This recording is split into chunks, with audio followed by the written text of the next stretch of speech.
No, I tried to call her back once, and then she didn't pick up, and then the next day at work, she was just like, yeah, I'm sorry. It was a butt dial, or not a butt dial, it was an accident. Incidental phoning. Yes. I had an old coworker who, there was a night, he moved to Texas for a hot minute, but still worked with us, and then came back, and there was a night he just FaceTimed everyone in the office just to see who would answer, and then hung up immediately. I answered. Yeah, that sounds exactly like the kind of thing he would do. He absolutely did. And then he just disappeared. Didn't he randomly get married to a woman? Yeah, but he said that, so I don't know how true that is. Wasn't she with him? I don't know. He just stopped talking to me for a while, and then see ya. So I don't know if he thought I was mad at him for something, or if he was mad at me for something, but I don't know. Whatever. This was years ago now. Yeah. If by any reason he's listening to this, and hey man, I love you, dude. Like, I'm happy if you're happy. Reach out if you want to. Like, stop doing missed connections on this.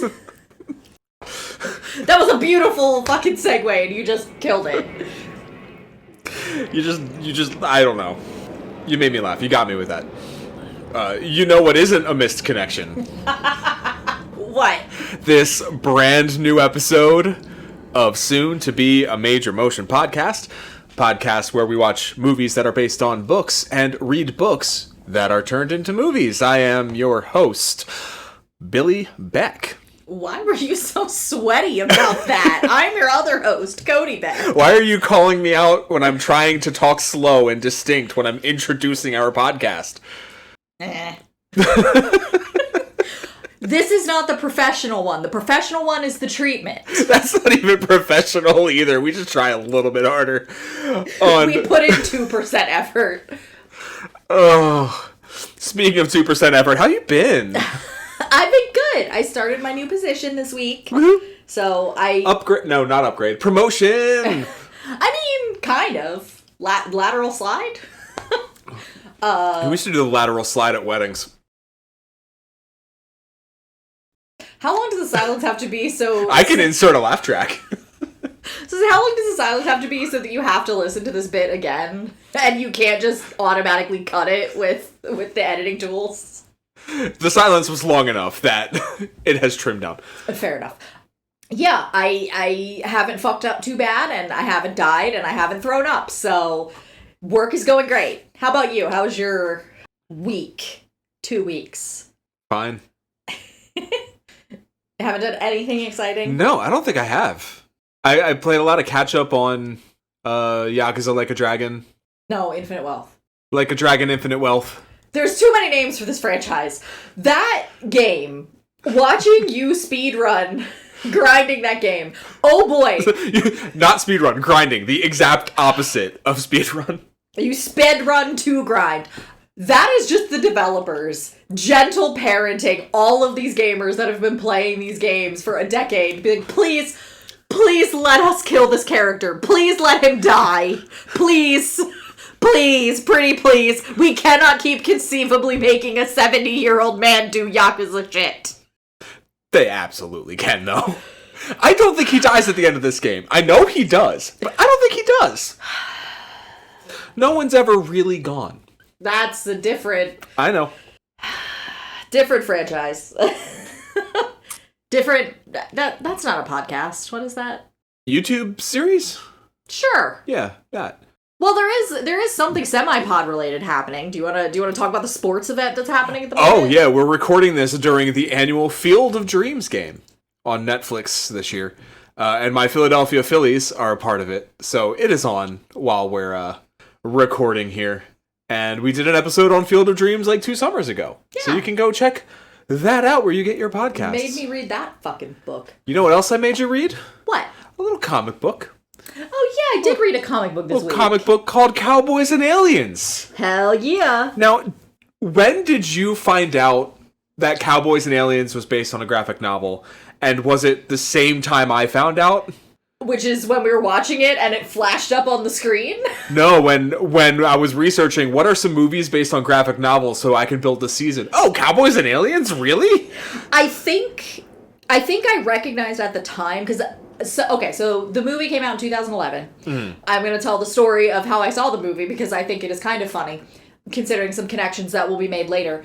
I was in a depressive spiral because I have seasonal affective depression, but it's actually triggered by humidity as opposed to the lack of light, because that is a version of it. Yeah, it's extra fun. Is that why you moved to LA? Yeah, it's part of the reason, yeah. Fuck yeah. Yeah, so I was in a depressive spiral, and my mother was attempting to cheer me up, and so she took me to the movies, and we couldn't decide between the movies that we wanted to see. They had Captain America the First Avenger? Was that what it was called? Yeah. And then Cowboys and Aliens, and we couldn't decide, and my mom took one look at me and said, fuck it, we're gonna watch both, and so we purchased tickets to both, and we back-to-backed them in the theaters. What a double feature. What a crazy double feature. Yes. Of Jon Favreau related properties. Right? So if I recall correctly, it was Captain America first and then Cowboys and Aliens. So finish Captain America, get to Cowboys and Aliens, and it gets that little splash screen during the credits that's just like based on the graphic novel Cowboys and Aliens by Scott Rosenberg. And I leaned over to my mom and I was just like, oh, it's funny that this is based on a comic book too. And that was when I learned that it was. And then, of course, I subsequently buried all of that knowledge because I vaguely remembered that this novel or this movie existed. Yeah, I also saw it in theaters that summer. I probably went alone or with a church friend. That sounds like something you would do. Yeah, I think we saw a lot of movies that summer. I don't remember the comic book splash screen. I remember thinking, that was fun when I left the theater, and telling people afterwards, I saw it and I had fun. And then nothing actually stuck in my mind. I mean, it's kind of all in the tin. Yeah, and you got your cowboys, you got your aliens. The cowboy's gonna do cowboy shit, and the alien's gonna alien. Yeah. So, before we get into it any deeper, you wanna watch a trailer? Yes, let's watch a trailer. I need to know where you came from. So do I.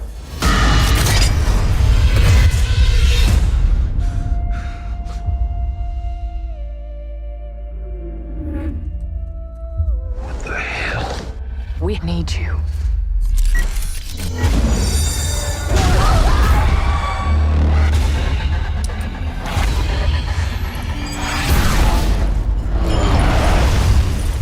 What is that thing? Why are you asking me? Because you shot it. We need every gun we can get. And they're gonna wipe us out. Who is she? She's the only one who knows who I am. You know who you are. You just have to remember. Grab your guns. We're riding out. Come on! We gotta get our people out! We have one advantage. They underestimate you. So we step in. Looks like he's doing fine. I make more noise anyway. You can. I'm about to make some noise. Get out of here. Brandon Marsh with your wet hair and your home run. My hair's so wet. Oh, right. You just listened to a trailer for Cowboys and Aliens. Uh-huh. I'm not focused tonight. Deal with it. Wow, what an aggressively 2011 let's make some money with a summer blockbuster trailer. So, funny that you should use that turn of phrase. Because I did a little bit of research. I know I don't always do research, but I figured this was going to be a little bit of a scant episode. Okay. So why? Because there's not much depth to Cowboys versus Aliens? Sorry, it's not even called that. Cowboys and Aliens? So, Scott Rosenberg, the guy who's credited with the concept of Cowboys and Aliens, notice the phrasing I used there, is kind of notorious or was kind of notorious in the comics industry. I did a little bit of research on him, and directly from the Wikipedia about him, I got this quote, which is scathing. Industry insiders noticed that during his tenure, he prioritized marketable concepts over fully developed stories, reflecting his focus on generating intellectual property for cross-media exploitation. So, it's funny you bring that up, because the nice thing about this era is the DVDs were perfect. You'd get the film, you get a director's commentary, and you'd get 2 or 3 featurettes, little 5-minute things. And in one of them, they were talking about how the film came to be. And it was just 8 or 9 different talking heads involved in production behind the stage, or behind the screen, and behind the scenes, and on screen. All just saying in various different ways, like, it's Cowboys and Aliens. That's really cool, right? What if we put aliens where cowboys are? You ain't seen that shit.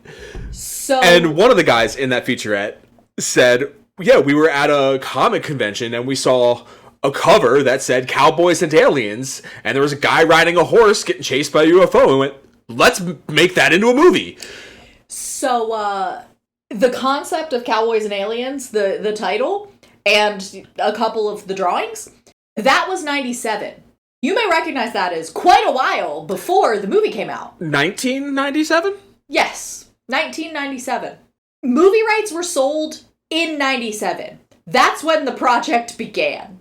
The book wasn't published until 2006. He literally sold the movie rights to the concept of Cowboys and Aliens. That is hilarious. And part of what else, when I mentioned that he's a little bit shady, is that he was an industry insider. He was involved in a lot of shit throughout the industry. Like, he was a decent name starting in the 80s, Rosenberg. You may recognize him from his most famous, and this is not arguable, this is his most famous piece of work that he's created. He was part of Men in Black. Oh! Yeah. Oh, just, another one that I looked at and thought we could do Men in Black on the podcast. Uh-huh. For this season. I thought about it. So, yeah, So, what if aliens are now? And then, what if aliens with cowboys? Is he gonna do, what if aliens with Vikings? What if aliens... Don't give him ideas. At the Odyssey... Oh, wait, no, these are all copyrighted IP ideas of the Treatment Ventures LLC. Which, between the three of us, if one of us learns how to draw, we can just go fucking run this scam right now. We've got the ideas. So, the trade paperback is 105 pages. It's not bad. It's a comic book, Yeah. It's generous to call this a trade paperback, honestly. So, I did read something that it's like... It's sold at a lower price and used less pages than a lot of other trade paperbacks at the time to boost sales. So, because you could pay $20 for like a better, well-written book with an established character and whatnot, or like $10 for Cowboys and Aliens. That's worth $10. $4.99. They sold it for $4.99 when most other trade paperbacks of comparable length or longer were selling at $10. They offered bulk discounts to retailers to inflate sales numbers. And they also basically set up a scam with a publisher of basically like, people are interested in this to feature Cowboys and Aliens on their top sellers list. To the point that their inflated sales numbers got Entertainment Weekly to report that Cowboys and Aliens was one of the top sellers and push the stalled movie project forward. He pulled all this shit to get the movie made. Motherfucker earned that money. He probably got percentage of gross or something on the movie end, so it was like financially beneficial for it to get made. And this was also a time where, in like the late '90s, early aughts, a lot of the smaller, more independent comic studios were folding. He was involved with Image. And he brought Image more into the forefront of comics at the time. And I am going incredibly broad strokes because comics are not my forte. We should have called up Jeff. We should have. But eventually, he ended up getting involved with Platinum, folding a bunch of other publishing houses and like smaller independent publishers into Platinum, which he eventually sold to Marvel. Or, yes, he eventually sold to Marvel Comics. And part of that was he got to be listed as a, I think, senior VP at Marvel. He got a title. Oh my god. And this was like peak Marvel. This was like 2010s to 2015 when he made this move. Yeah. So Guy is real good at marketing. That hustle or scam? I can steal from the best friends. So I did also do a little bit of research on the people, because comics, there's always 100 people involved. The 2 people credited as the writers are Fred Van Lente and Andrew Foley. I did not recognize anything that they did. I mean, like, I recognized it in that it was in the comic universe. They did a lot of superhero stuff, a lot of X-Men stuff specifically. Okay. Nothing that I had read. And the artists were Dennis Calero and Leandro Lima. Let me make sure that I'm getting that right. Luciano Lima. I didn't recognize a single... Luciano Lima? Absolutely nothing. No Wikipedia page. Not even a Wikipedia page. Dennis Calero has done some work for Dungeons & Dragons in the source books. He's done some of the artwork. And more importantly for the pod, he was part of the team that did the Martian Chronicles graphic novel. Martian Chronicles. Ray Bradbury. Yes. I was like, why do I know that? We didn't read it, but we talked about it. It's not my car, is it? You want to go check? Yeah, let me check real quick.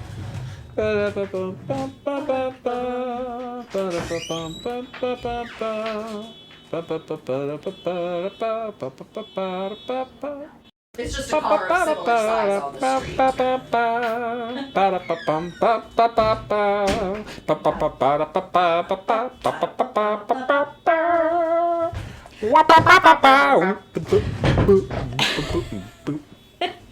So, yeah. So that's just a little bit of background on the people that made Cowboys and Aliens happen.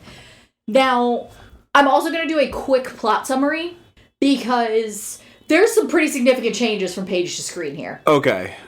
I feel like our listenership tends to watch the movie first. Okay. Or tends to watch the movie instead of reading the book. So just to synopsize the movie first. Yes. There's a guy named Jake Lonergan.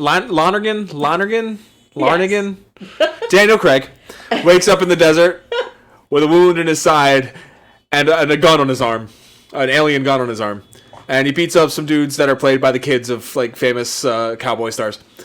And that's actually kind of charming. Yeah, they did a lot of that. They had a lot of like love for the old Western in the production. He goes off to a town that's like named Providence or Repentance or Forgiveness. What's the name of the town? Perdition? No, that's that was last week. Absolution, the town of Absolution. Where does V for Vendetta take place? The town of Purgatory, the town of England. So he goes to the town of Absolution, and there's like some shenanigans going on. So the big rancher in town, his kid is like being a menace and shoots a deputy. So he's getting arrested and carted off with the marshal. And our boy comes into town, and he has amnesia, and they don't. They figure out who he is, and they call in the marshals to get him too, and then aliens show up, like space aliens from space, and UFOs show up and start snatching people. So multiple factions, including Jake Lonergan, Daniel Craig, and his ex-gang, who all hate him because he fucked off with their gold to go marry a whore. Their words, not mine. And then there's like the townsfolk led by a guy named Dollarhide. His first name's Subtle Dollarhide, the capitalist, played by Harrison Ford. And then there's the local Apache, who were played by actual Apache, which is fucking cool. That's pretty cool for 2011. Yeah. So the film progresses with the various drama between the Earth peoples, and then occasionally aliens show up. And then Daniel Craig goes on a mushroom trip with the Native Americans. You're missing the alien lady that lives among them. Oh, there's an alien lady that lives among them. Sorry, I forgot about that bit. There's a hot lady who looks like she doesn't belong, and that's because she's an alien and she doesn't belong. And played by Olivia Wilde. Mm-hmm.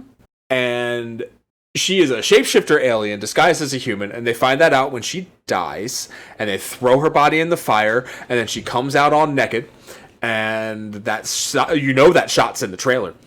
And she's explaining to them that these are scout aliens, and they're going to take over the whole planet once they realize that, Earth has gold, the resource that they're colonizing for.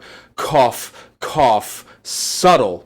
So she explains that once they leave, they're going to come back with a bunch more and annihilate you all. They're just snatching you up now to figure out your weaknesses. And the Cowboys are like, well, I got this gun on my arm, and I'm a cowboy. So the Cowboys fight the aliens, they throw dynamite on the spaceship, and they go inside and they rescue all the people that have been snatched up. And they get our boy Daniel Craig remembers his past and gets revenge on the alien that stabbed him and killed his girlfriend. And then the alien ship flies away, and our shapeshifter lady rides along with it and blows it up in the sky. And then the Cowboys have a big old party, and everyone's happy ever after-ish. Did I get everything? Yeah. Okay. So you said there's some big changes in the book. I am curious what's different. My guess is that the alien character does not sacrifice herself for the good of mankind. So, the prologue of this 105-page novel has aliens on one side and European colonizer images on the other. Subtle!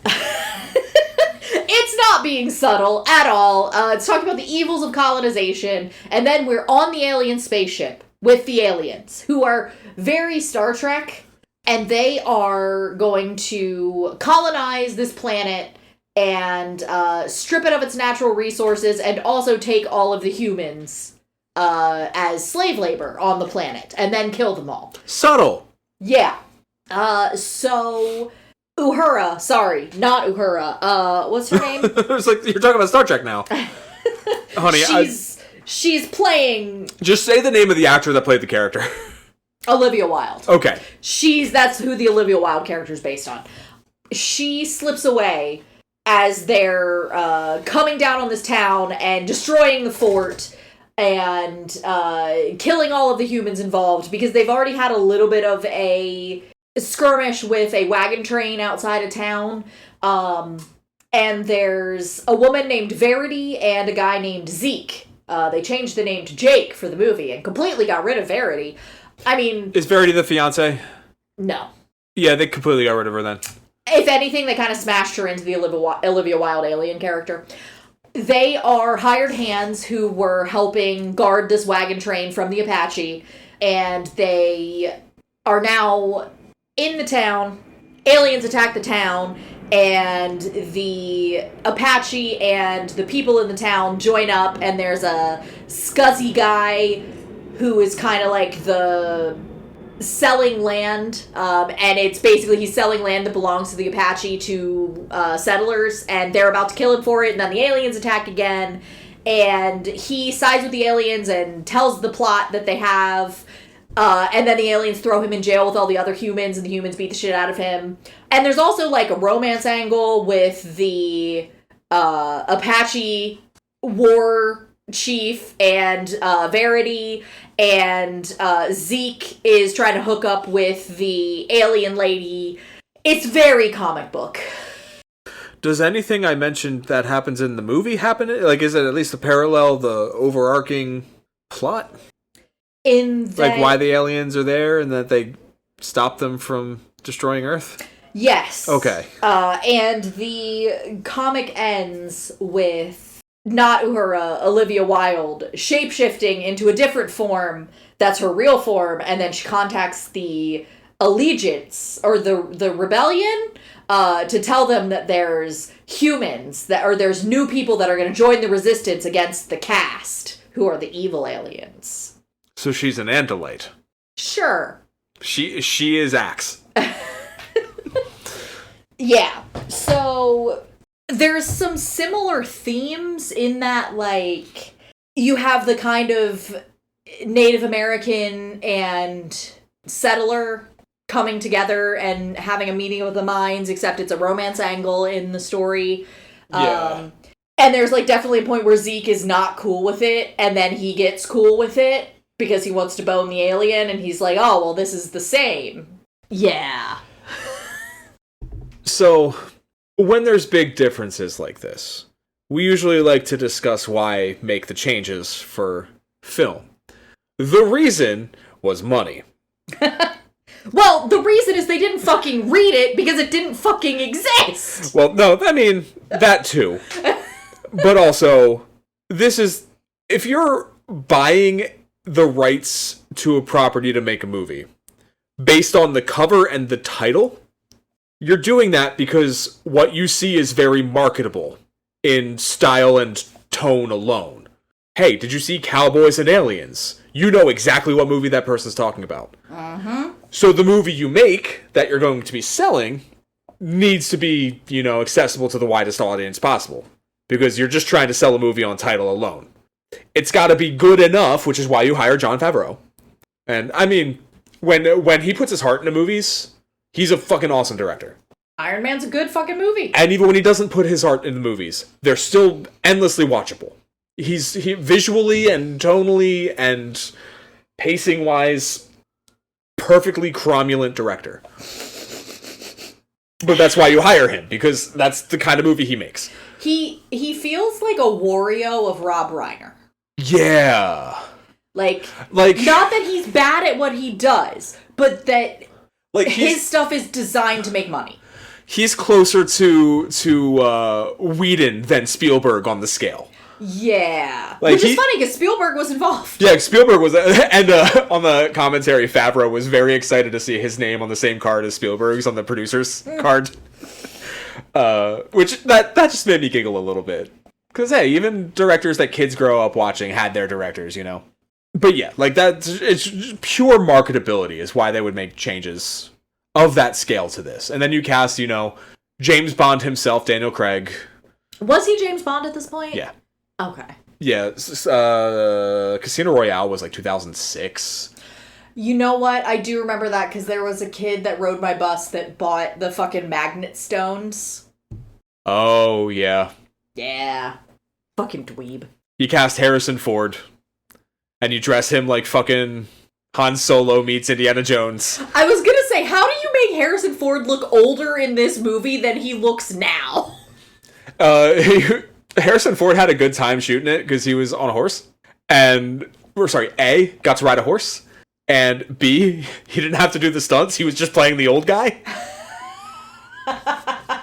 Let Daniel Craig do all the stunt work. I was gonna say, he didn't have to fucking fly a plane and crash, so he didn't have to do more Star Wars movies. No, he does that for fun, No, he crashes so he doesn't have to do more Star Wars movies. Too bad. Force Ghost time.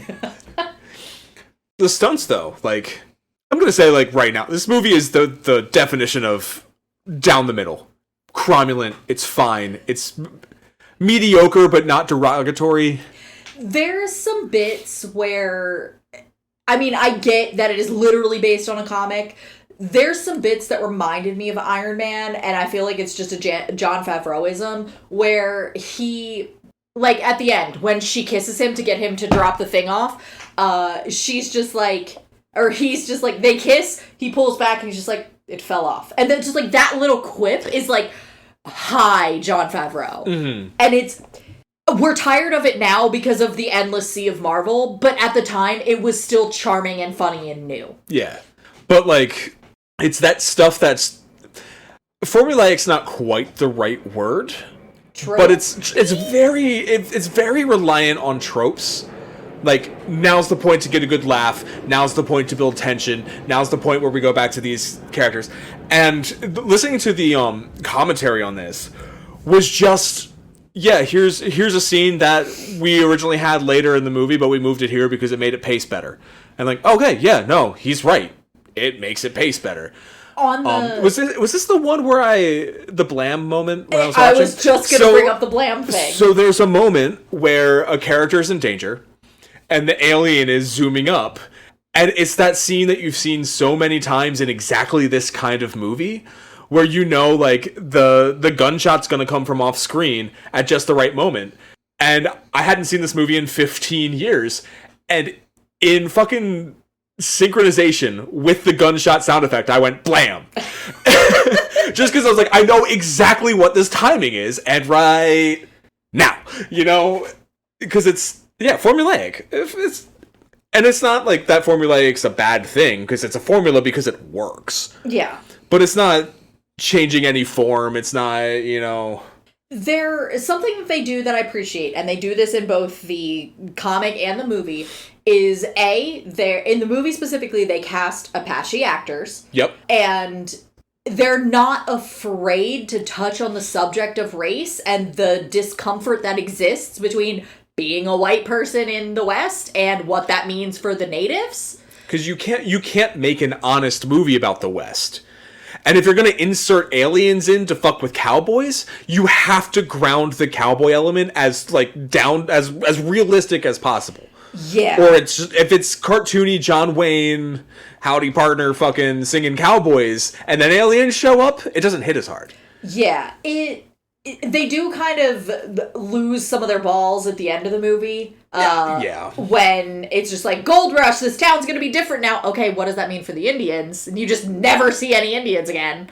But, like I said, the opening, the prologue of this is literally scenes of colonization of the aliens and of European settlers. And it is 1-for-1. They are doing it intentionally and on purpose. And it is very strong. And I appreciate that in something they had already sold as a movie, they were like, you know what? Fuck it. We're gonna do this. And credit to the writing team, who I did not grab the writers of this. It was probably 25 different people wrote this movie. I know Steve Odekirk was on it. Yeah, Steve Odekirk was on it of Kung Pao fame.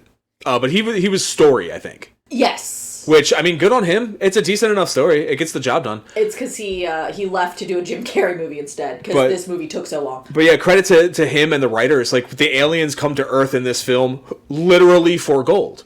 The same reason the Conquistadors came. And I just got confused. I confused myself because we were just watching the One Piece movie with the fucking El Dorado. But yeah, like they came to the same part of the world from a lot further away for the exact same reason, and they're doing the same thing to everyone that white settlers did, to European settlers did, to the American West, the native tribes of the American continent.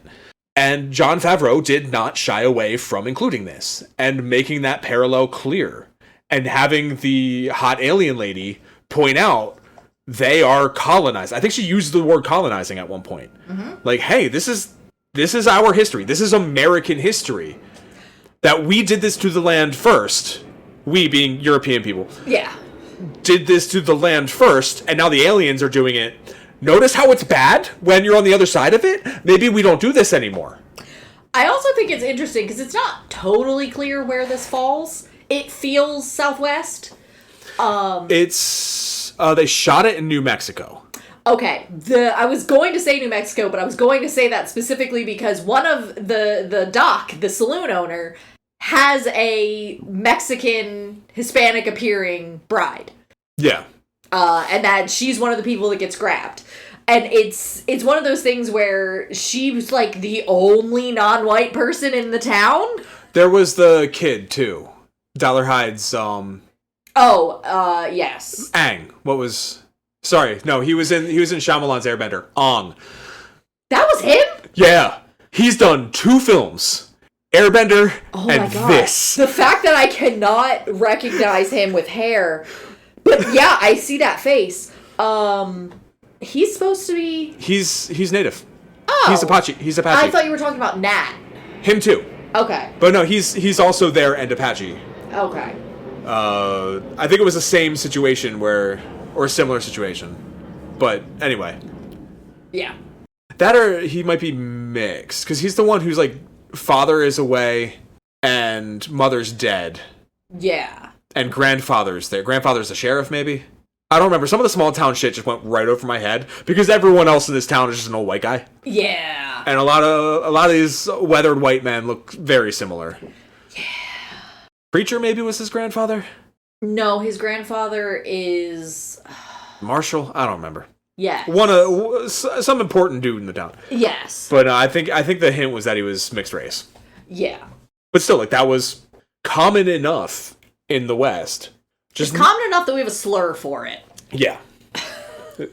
So I do appreciate that they didn't go, like, full, this is an exploration of race relations, but they were not afraid to touch on it. Yeah. Which, again, 2011. But also, no black people. And we know there were black cowboys. We went to that museum exhibit about it last year. Yes, we did. We can only talk about race relations with one race at a time.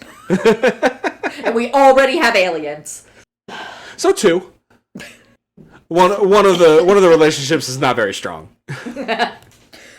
Yeah, so another thing is I was snarking a little bit when you were listening to the commentary because they were talking about all the effort they went in to create the aliens for the thing, and I'm like, you just took the skeleton of the alien from the comic. Yeah, aliens it's still gonna look like a dude in a rubber suit.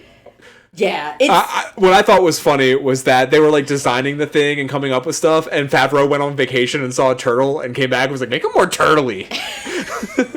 Give them, like, shells and weird leathery necks. They do look like turtles. Yeah, but, like, not like a ripoff. I thought the alien design actually was really good in the movie.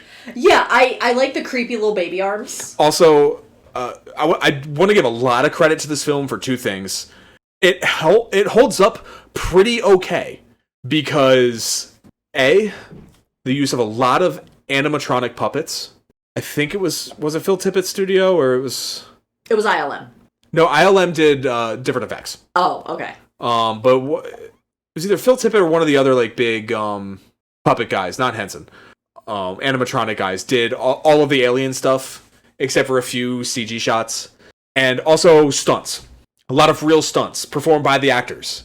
They actually they designed a new rig for lifting that would work in movement and was a lot softer, to the point where Olivia Wilde did her own stunt when she gets grabbed off a horse. They had her rigged to a thing over her, and then she rode a real horse and then got yanked off of it. And she actually did that stunt in the morning. And one of the other actors, he's the first one to get yanked in the film, was like, I can't let Olivia Wilde show me up. So he went to the stunt guy and he was like, Can you make sure that I get a better pull than her? And they did something called... I thought I wrote it down. I did not write it down. I believe it's called a gooch wrap. So the way Olivia Wilde did the stunt was she had a harness on under her costume, and the cable came out between her shoulder blades, and it went straight up to the rig. And then when they pull, she gets pulled off the horse straight back. A gooch wrap takes that cable and runs it under your leg first, and then up. So when you get pulled, you get flipped. Men will literally do a gooch wrap instead of going to therapy. Yes. To his credit, it looks cool as fucking film. It's a really cool fucking look. Because his legs are all akimbo and shit. So yeah, big ups to them for doing as much practical as they could. Especially in 2011 where... Especially with things like Iron Man and Iron Man 2 and a lot of that Marvel stuff, when things started progressing to more and more blue screen CG and all of this stuff, they still went out to the desert outside Santa Fe and fucking did this shit. And I appreciate that. Movies look better when they're like that. See our previous episodes where we spent a lot of time talking about the Odyssey. Yeah. And all of its practical effects. He strapped a fucking IMAX camera to one of their rickety-ass boats and pushed that fucker into the Mediterranean to make a goddamn movie. Goddamn. Fuck, I love movies. I'm seeing that again next week. Oh my god, you are. I can't wait. That's Wednesday, We're going to talk about it again. Can't fucking wait. Yeah. Do we want to talk about casting? Do you think they did a good job with casting? It's fine. Like, it's of that genre of movie where you don't care what the characters' names are. It's Harrison Ford, Daniel Craig, and Olivia Wilde. Daniel Craig is just endlessly charming, and He's so hot. He's super hot. I think that's why he's such a good Bond, even though he hates being Bond. He's like, you have to kill me off. I will not do another one. Yeah. Spoilers for No Time to Die, I guess. Remember when I spoiled that for you immediately before? There was so much time to die. That movie was 3.5 hours long. Yeah, I remember, or rather, let me start over. He is endlessly charming and charismatic in, like, the exact kind of easy way that makes you both hate him and want to follow him.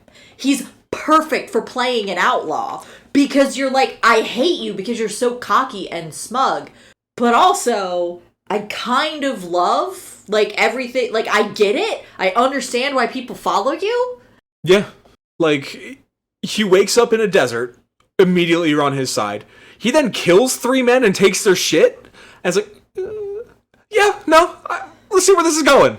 I'm sure he had a good reason. Like, yeah, I do kind of love how they use the aliens as, like, a brain reset for people who are genuinely shitty people. Like, Paul Dano's character, just brain reset to a decent guy at the end.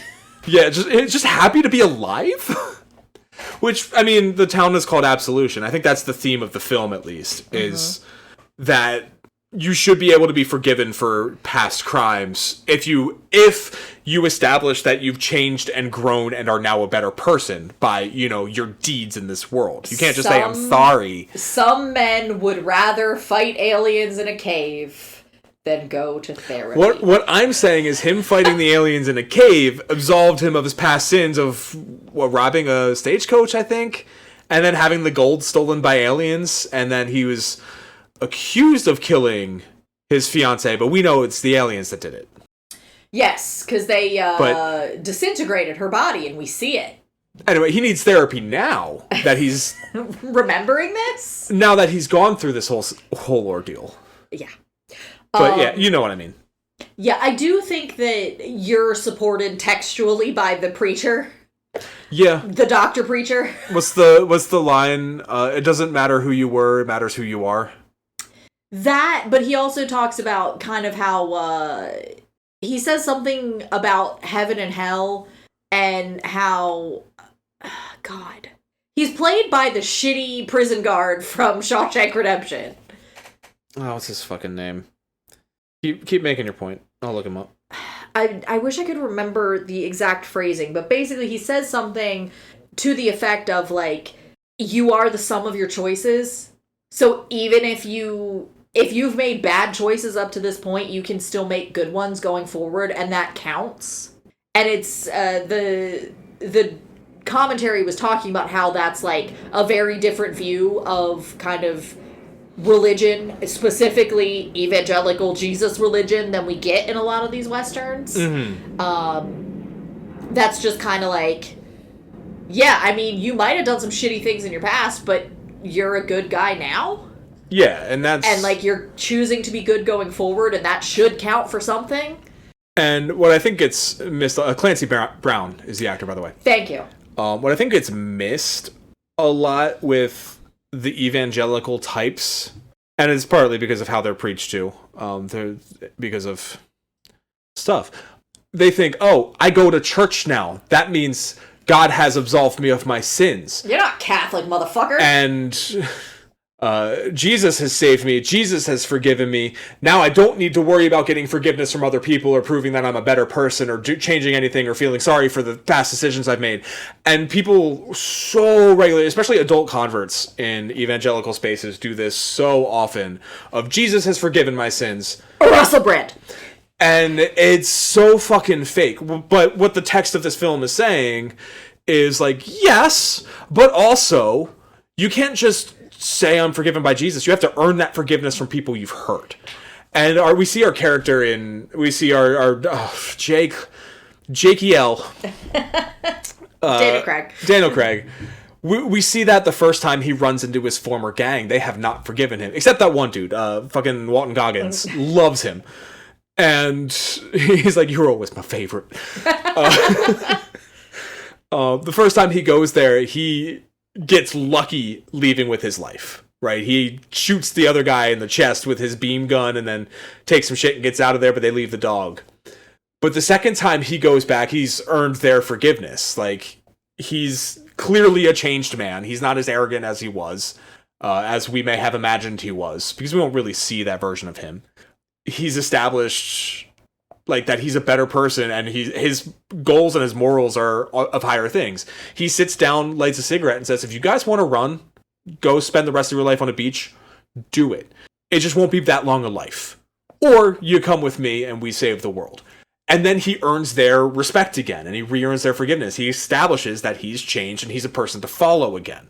Those are the important steps in the forgiveness thing. Because yes, Jesus may have forgiven you, but until you die, you got to deal with the rest of us. What's that like jokey saying? It's like, God may have forgiven you, but the rest of us still think you're an asshole. Yeah, like that's a legit thing that I think this movie's trying to say is a thing. I think it's also interesting how he uses his ayahuasca trip. It wasn't explicitly that. I think he said peyote on the... That tracks. To experience, like, the last minutes he has with his girl, and he sees, like, it's kind of sexual, the way that her body is moving, and then you realize, like, and you know me, I love to talk about the metaphors for sexual trauma and other things like that. You see that the reason that she's moving in that up and down manner is because she's literally being carved apart. Her body is being violated by the aliens, and they're removing her organs. Yeah. Ew. And I think it's important that he, on that trip, that peyote trip, he realizes that he even says aloud to the alien lady, I brought the gold back to the shack. I'm the reason she's dead. And that's kind of him facing his greed and realizing that, like, he and the aliens kind of have that in common. Yeah. Because he's like, if I hadn't been so greedy, maybe she would still be alive. And that sort of turning point, that guilt, I think, yes, obviously being abducted by aliens and having your body fucked with is gonna do some things to your brain.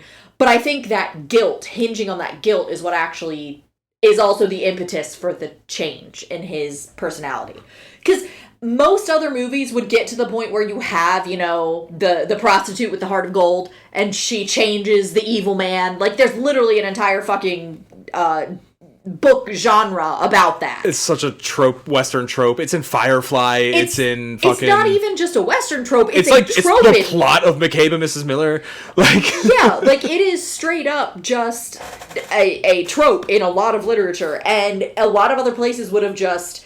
or a lot of other stories, if this, you know, were just cowboys and not Cowboys and Aliens, it would have just ended with her changing him and him realizing that, like, oh, he should give up the gold and everything else. But no, there are consequences to your actions, and you're going to be, if not divinely punished, you're going to be punished from above. Literally. Yeah. Here come the aliens. Uh-huh. Which, like, yeah, it's a big trope. Like, these characters, and it's a bit of a play on that trope with them. But the Western preacher, he's a gun nut, so it's a little twist on that trope as well.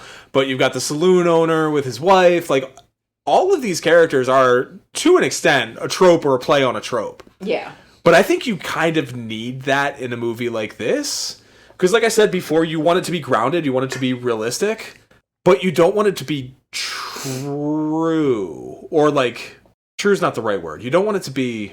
You don't want that to be the only thing about them? You don't want it to be original. Because you don't want the aliens ruining a good story. Yeah. You want throwing aliens into McCabe and Mrs. Miller wouldn't quite work. Yeah, it would really sell out that film's finale. Yeah. But something like this, like, you got your tropey characters, so you can get introduced to them real quick. You get the conflicts introduced real quick, and they're also tropey conflicts with... settling in the West versus, you know, colonialism, and you got the post-Civil War veteran and the father-son dynamics there and stuff like that. All that's real tropey too.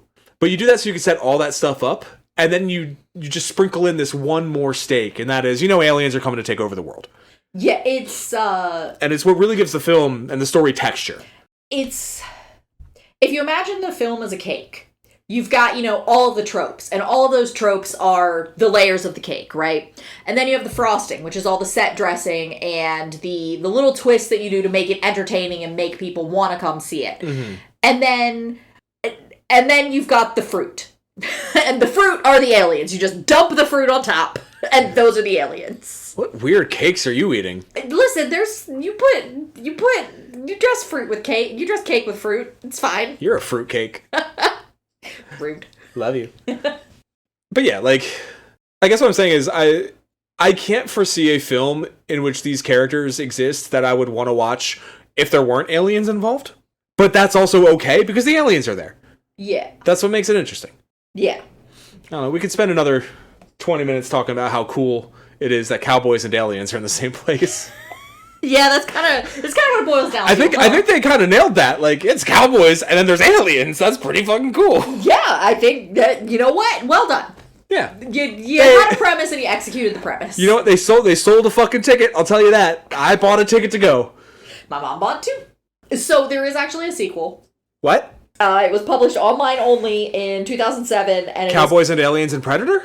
I wish. No, it's Cowboys and Aliens Worlds at War. What's it about? I could not find anything else about it. I don't think it's archived anywhere. The only thing that was of note was that it was written by a woman. Okay. So, yeah. Yeah. I don't have much else to say about Cowboys and Aliens. I can take a look at my scribblings from watching. Rich people equals bad. One thing about the film, if I could give some constructive criticism, because I don't want to sit here and just bash things I didn't like about a movie, which it's fine. It's fine. It's not that I didn't like the movie. It's just fine. What I think could have elevated it was tonally having it feel more like a Western. And on the commentary, Favreau mentioned, like, hey, that's John Wayne's grandson. This is, like, his dad was a big actor in the classic Westerns and stuff. And, this modeled after the shot from Shane, and this one's from, and he's talking about, like, the Western influence, and that's definitely there. However, the music is very late-aughts, early teens blockbuster. Yeah, that was noticeable in the trailer. If they had got, like, Morricone to do the score, and maybe maybe cut, like, one plot line from this and slow down the pacing at the beginning a little bit and make it feel like you're watching a spaghetti Western or a John Wayne movie a little bit more in that sense, then when the aliens hit, maybe you make that tonal shift a little bit at that point. But I think it really would have sold that moment because they withhold that a little bit. For, like, I noticed on the opening pages of the book, you see the aliens. Yeah, you start with the aliens. But the film, you get a hint of them because, like, they blow up a herd. Yes. But you don't see anything, but you see the explosion and there's blue light in the explosion. You cut that, don't show anything till they invade the town that night, and then film it more like you would do a straight Western. I think it would have sold that so much harder. Yeah. But also, that's too artistic for a movie like this. There is a minor thing that I think is fun. So Daniel Craig's character has the gun the whole time, the blaster the whole time. Zeke gets the blaster after their first encounter, and it turns out that it's actually a tool. Because the body that he took it off of, the arm that he took it off of, was one of the basically engineers. So it's a welding tool.